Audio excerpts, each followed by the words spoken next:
Umukuru w'igihugu cacu ciza c'u Burundi inyene icubahiro Varisito Ndayishimiye ahejeje gushika ku kibuga c'indege mpuzamakungu Melchior Ndadaye aho avuye mu rugendo rwamushikanye hariya Imarabo mu gihugu ca Guinée Equatoriale. Intumbero y'ugo rugendo rero kwari kwitaba inama idasanzwe yahuza abakuru b'ibihugu bahurikiye muri ryashira hamwe ry'ubutunzi ryo muri Afrika yo hagati. Kubijanye n'ivyihwejwe muri iyo nama ahanini kwari gushiraho inzego zisanzwe ziyoboye ako kanama kagize iryo shirahamwe ry'ubutunzi mu bihugu vyo muri Afrika yo hagati. Ikintu nyamukuru rero cashoboye kwigwa cashitsweko vyose kuko vyagenda bigana ikibazo kimwe kwari ugushiraho ubuyobora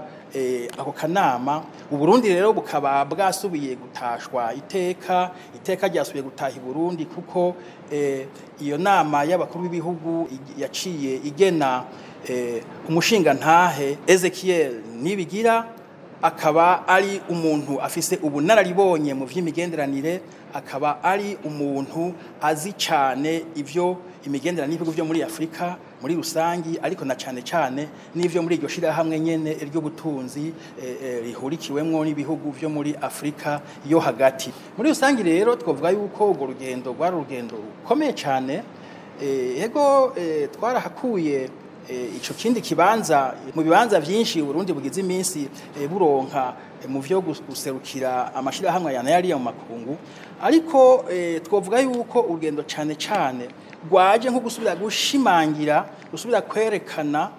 icizere amakungu afitiye abarundi na cane umukuru w'igihugu cacu ciza c'u Burundi, akaba nko musanzwe mubizi ari n'icegera ca mbere c'inama y'ubumwe bwa Afrika, akaba kandi ari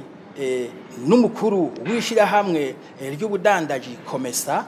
akongera akaba n'intumwa idasanzwe y'ubumwe bwa Afrika muri Sahel, akaba kandi yiswe umuhizi w'abahizi mu bijanye n'ugwaruka hano muri Afrika mu kurondera amahoro ariko n'iterambere ry'ugwaruka. Nkuko mubizi kandi harazwi nk'umuntu w'umuhizi w'abahizi mu kugwanya ubukene biciye mu guteza imbere sitata nkoramutima bisanzwe bifasha mu kugwanya inzara na cane uburimyi n'ubworozi.